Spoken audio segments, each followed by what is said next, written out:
Mallorca at home, when you looked at the schedule at the start of the year, it seemed like it'd be pretty straightforward. A pretty simple match against a team that we knew would probably be fighting against relegation, just like Cadiz and maybe Rayo Vallecano. But that was at the start of the season. Now, history could have been made even farther at the Camp Nou today, and fortunately, it wasn't. So let's talk about Barcelona's bounce back, the rebound, whatever quotes you want to put around it, and the 5 headlines from Barcelona's 2-1 victory over Mallorca. Because one is avoiding more history. Was it going to be 4 home matches?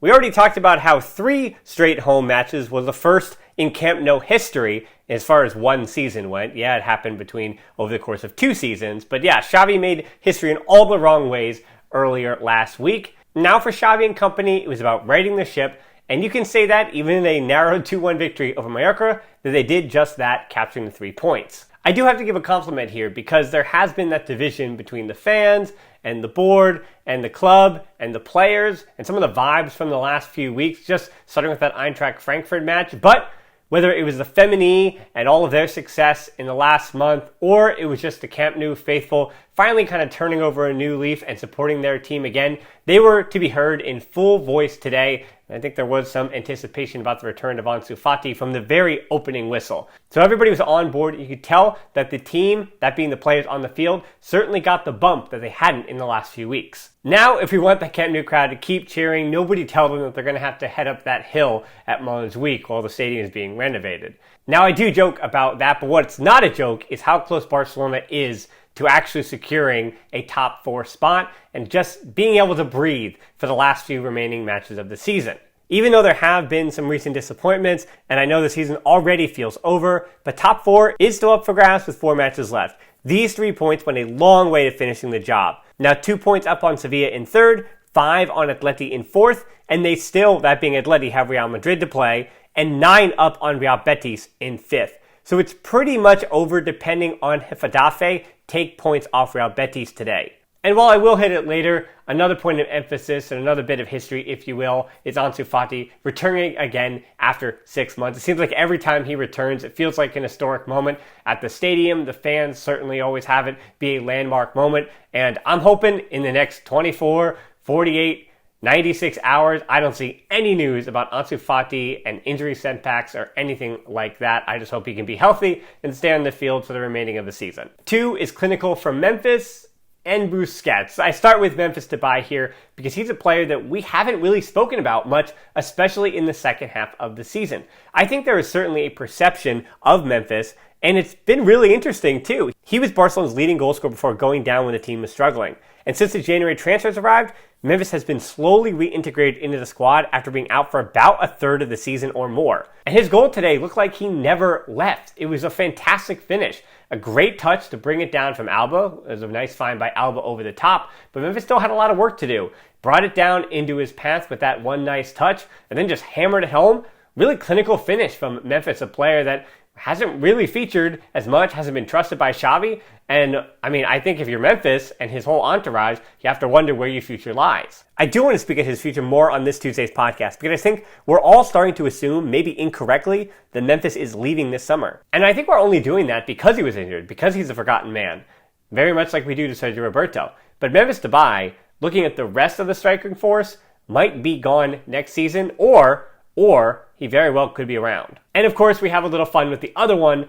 It's a game-winning goal, though, so how much fun could we really have with it? It's not at the expense of Sergio Busquets, but in celebration of Sergio Busquets, because every time the man scores a goal, you have to celebrate because of the rarity of the situation. It's like we'll always remember where we were when Javier Mascherano scored that PK. It was just a monumental moment. It's a little different with Busquets. He scored just a few more times, but not that many more, to be honest with you. Busquets also a left-footed finish from just outside the box. Why he didn't start doing that like 13 years ago, I don't know, but it was a good finish too. Now 11 goals in total in the Liga in all of his many, many appearances, more than 400.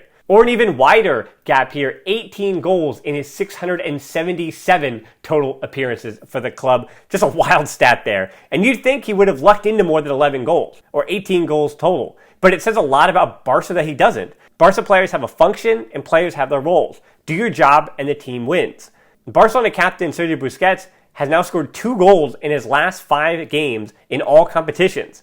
That's as many goals in his previous 122 appearances while at Barcelona. And the final Busquets stat here, here's a fun one for all the fans that have said they jumped on in 2015 or 16 or 17 or 18. His last left-footed goal, that being Sergio Busquets, who starts pretty much 90 minutes week in and week out, 2014. So you have to go all the way back 8 years to the last time that man finished the ball with his left foot and put it in the back of the net. So yeah, clinical from Sergio Busquets. 3 is Mallorca let themselves down, and when I say let themselves down, I mean that they actually might be going down because they did fail to get some kind of result.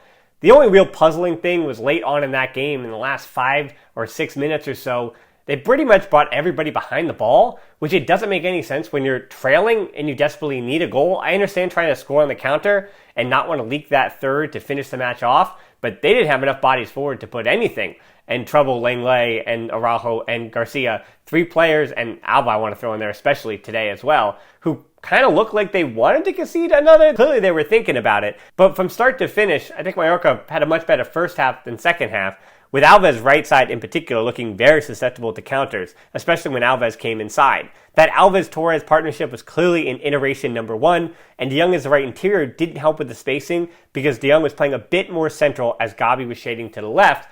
But that's not a referendum on Frankie de Jong's performance today. More in line, that's where the spacing lie, and Barcelona did have some gaps that Mallorca were exploiting just a bit in that first half. It's not like Barca got a clean sheet either. It was Ronald Araujo, probably the one mistake he made in the entire match. He let the opposing captain get free, and Rigola winds up putting it in the back of the net. So again, that back line was ready and willing to let in a goal. So Ter Stegen is going to have to deal with not getting a clean sheet today. 4 is forwards figuring it out. There is certainly some depth up top still, especially with Ansu coming back, that almost everybody's kind of healthy the way Xavi's putting his puzzle pieces together. And we did see an interesting front 3 today, the first time we saw Memphis on the left, Aubameyang through the middle, and Ferran Torres on the right. At least to start the game, that trio looked pretty lively. And I was thinking about saying something about the midfield figuring things out, but I'm not sure they did. Behind that front 3, Gavi gave a typical Gavi performance, defensively in good spots, facilitating moving the ball to Alba or Memphis, and not really affecting the game offensively, but still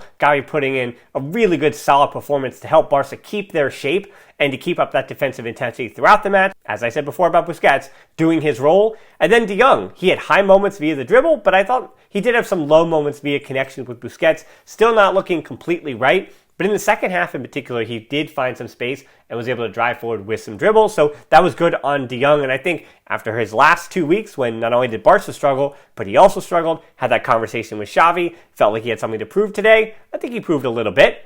And I think I do want to see some bit more. Now we have 4 games left to go, but I do want to see a little bit more from Memphis, Aubameyang, and Ferran Torres. I felt like we were watching them figure out their spacing on the fly. And that's 3 separate players that do kind of work with space. It's not like a Dembele or even an Adama Traore or even a Fati, where Fati will finish a play, but for Dembele and Adama, they want the ball at the feet, obviously. And even Braithwaite and Luke de Jong, it's not their style either. They're one and done, if you will. But for Ferran Torres and Aubameyang and Memphis creates a little bit, but he's actually, I think, been at his best when he's able to receive and run onto the ball, either with balls over the top or just checking back to receiving with his back to goal, using his wide frame to then create something and work through the middle. And so I do want to see a little bit more of those 3 in tandem. I thought they were switching well, but things weren't precise. And that's why I think you had so many offside goals today. In particular, yeah, the Araujo one was a little bit of a different story, but Ferran Torres, Aubameyang, I think they were really finding the right spots just a second too late, if you will. And I think this game for Barcelona, they could have won by 2 or 3 more goals. That's why even in a 2-1 victory, that forward line gave me a bit of confidence to say, hey, Barcelona kind of did have this one in the bag. And speaking of that front 3, I think the intensity did go down just a little bit when Dembele and Ansu Fati came on, but I think everyone was just with bated breath, hoping that Ansu could stay healthy. As I said, it was more just like against Levante. I know he scored then, but when he returns to the field and steps on that field, it just means so much to everybody because Culés understand how important he could be. And I think we're all hedging our bets now that he might be healthy, that he might return to 80% or 85% of what he could be. He doesn't have a meniscus, which in the long run is not great for his health. Not necessarily his health, but it's not great for his knee. And it's just going to have cascading effects. Every injury he gets is going to be harder and harder to come back from.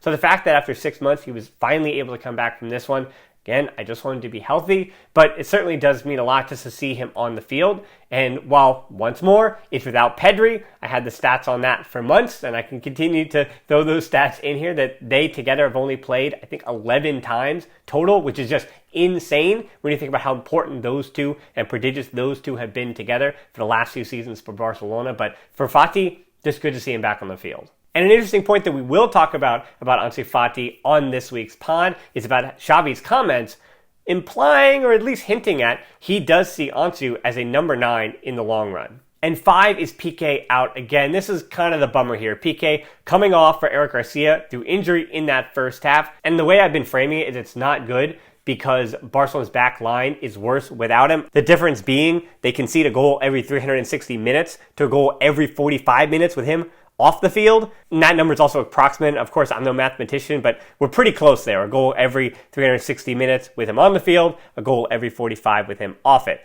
Because Garcia is still Garcia at the back, and teams have been wise not to attack Araujo, who is also consistently covering for Alves, or anticipating and coming forward to cover for Busquets. But for Garcia, I do want to throw in a positive here that his run in that second half in between the two goals was pretty fantastic. He created, and probably Barcelona should have scored there and got their second, if not for an offsides call. But yes, Garcia just pounding the ball forward, taking about a third of the space himself, and just showing you what he can do when Barcelona has the ball. It's when Barcelona don't have the ball, that's the problem, because he had another play right at the end of the first half where he absolutely did not cover himself in glory. But the big point here is Piqué, because Father Time, as we know, is undefeated. And I keep putting him in the foursome of center backs next year, and as much as people hate Garcia and want him gone already, he's already, that being Garcia, in that foursome.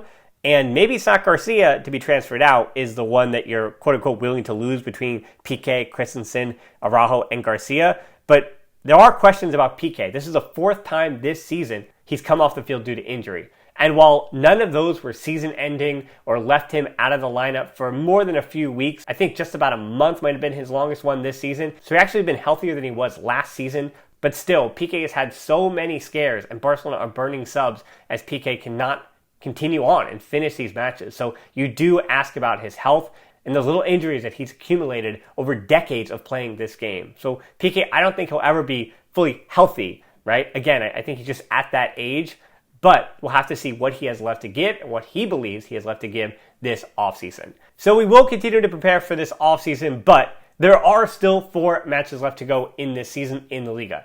Just a little programming note that match review against Real Betis next week will not be coming out the day of. You notice this one's a few hours late too. I've got a lot going on this month, so these match reviews will be out.